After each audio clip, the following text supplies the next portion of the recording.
Bharti news, सीधा, सटीक और निष्पक्ष। नमस्कार, मैं हूं पुष्पेंद्र और आप देख रहे हैं भारती न्यूज। नजर डालते हैं आज की ताजा तरीन खबरों की ओर और शुरुआत करते हैं राष्ट्रीय खबरों से।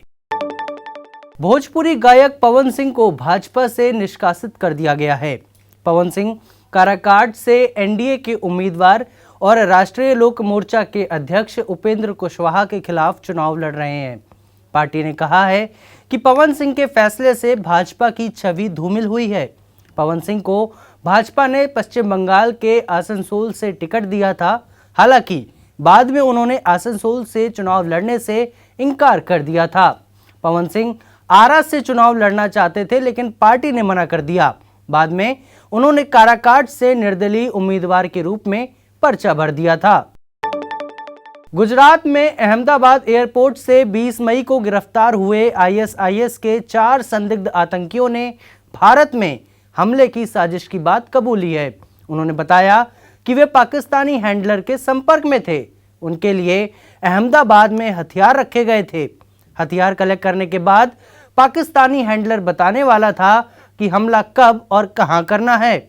गुजरात पुलिस के एंटी टेररिस्ट स्क्वाड ने 20 मई को अहमदाबाद एयरपोर्ट से 4 श्रीलंकाई नागरिकों को गिरफ्तार किया था। ये चारों इस्लामिक स्टेट आईएस के इशारे पर भारत में आतंकी गतिविधियों को अंजाम देने के लिए आए थे। राजस्थान और हरियाणा में पारा 47 डिग्री पार कर गया है। हरियाणा के सिरसा में अधिकतम तापमान 47.8 डिग्री और राजस्थान के पिलानी में 47.2 डिग्री रहा। मौसम विभाग ने अगले 5 दिन पंजाब, हरियाणा, दिल्ली, राजस्थान और उत्तर प्रदेश में हीट वेव का अलर्ट जारी किया है। भारतीय मौसम विज्ञान विभाग के सीनियर वैज्ञानिक नरेश कुमार ने बताया कि राजस्थान में अगले 5 दिन का रेड अलर्ट जारी किया गया है। यहाँ अधिकतम तापमान 45 डिग्री सेल्सियस से बढ़कर 47 डिग्री सेल्सियस पहुंचने की संभावनाएं हैं। अब नजर डालते हैं अंतर्राष्ट्रीय खबरों पर।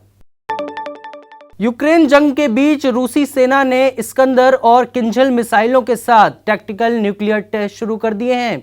रूसी रक्षा मंत्रालय ने बताया है कि यह टेस्ट यूक्रेन के दक्षिणी सैन्य इलाके में हो रहे हैं। यह इलाका काफी बड़ा है। इसमें ठीक किस जगह टेस्ट किए जा रहे हैं यह रूस ने नहीं बताया है। रूस ने जंग के शुरुआती दिनों में इस इलाके पर कब्जा कर लिया था। इस टेस्टिंग में बेलारूस के भी शामिल होने की उम्मीद जताई जा रही है। पिछले साल रूस ने ऐलान किया था कि वे बेलारूस में टैक्टिकल न्यूक्लियर वेपन तैनात करेंगे।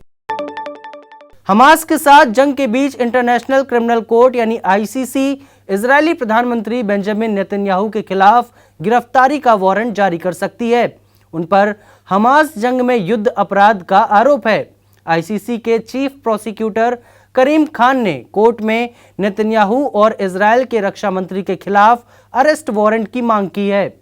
करीम खान ने कहा है कि नेतन्याहू और इजरायल के रक्षा मंत्री पर आरोप है कि उन्होंने जानबूझकर इजरायली सेना को फिलिस्तीनी नागरिकों को टारगेट करने का आदेश दिया।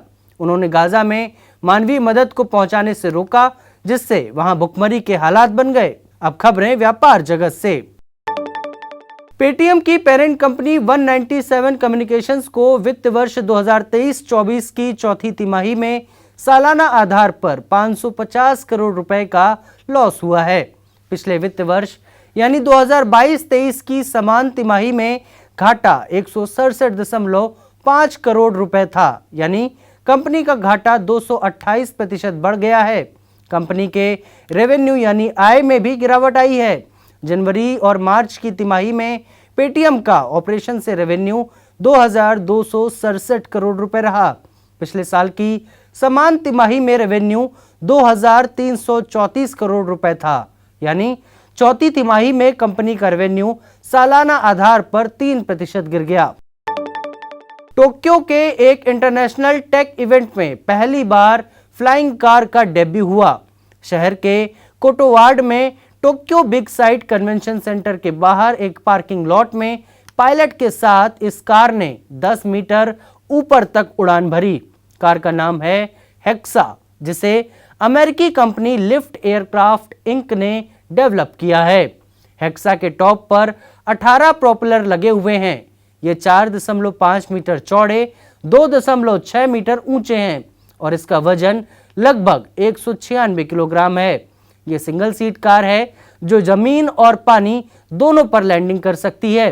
गौर करने वाली बात यह है कि भारत में भी महिंद्रा और मारुति सुजुकी समेत 3 कंपनियां इलेक्ट्रिक फ्लाइंग कार पर काम कर रही हैं। अब खबरें खेल जगत से। कोलकाता नाइट राइडर्स आईपीएल के फाइनल में पहुंच गई है। केकेआर ने मंगलवार को सनराइजर्स हैदराबाद को 8 विकेट से हराया।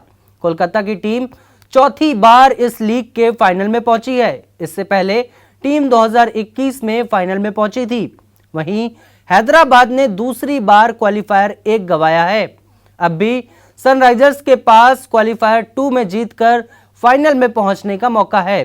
अहमदाबाद के नरेंद्र मोदी स्टेडियम में हैदराबाद ने टॉस जीतकर बैटिंग चुनी और 19.3 ओवर में 159 रन पर ऑल आउट हो गई। जवाब में कोलकाता ने 13.4 ओवर में 2 विकेट पर जीत हासिल कर ली।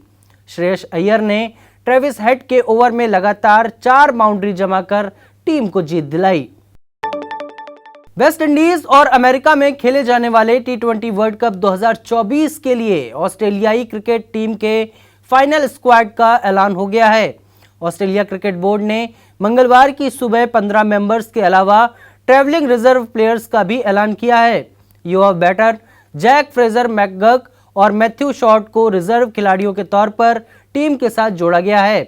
सीए ने 15 मेंबर्स स्क्वाड का ऐलान 4 मई को ही कर दिया था, लेकिन उस वक्त रिजर्व प्लेयर्स के नाम का ऐलान नहीं हुआ था।